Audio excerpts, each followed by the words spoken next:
Vila Llorenç i l'Emma Blasco de primer B de l'Escola Arts Arts.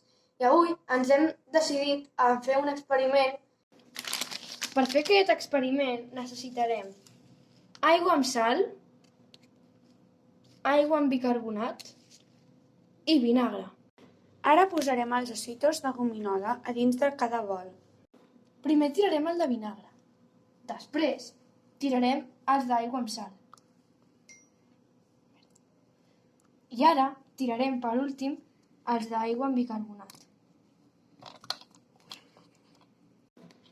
Aquest experiment es tracta de deixar-los una nit sencera a reposar per veure com reacciona cada ocito.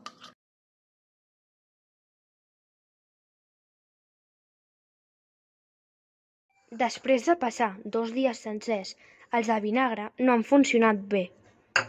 Els d'aigua amb sal han crescut bastant, com podeu veure aquí. I els d'aigua amb bicarbonat han crescut massa.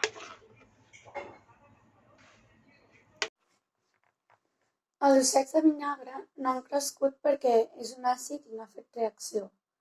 En canvi, el dubte és perquè quan els dos has posat aigua i l'únic que canvia és el bicarbonat i la sal, per què no han crescut igual?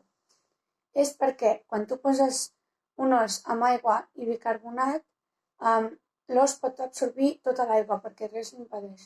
En canvi, si tu fas una barreja d'aigua i sal i li afegeixes un altre element, com en aquest cas seria l'osset, la sal impedeix que l'osset pugui absorbir tota l'aigua per no arribar al punt de saturació.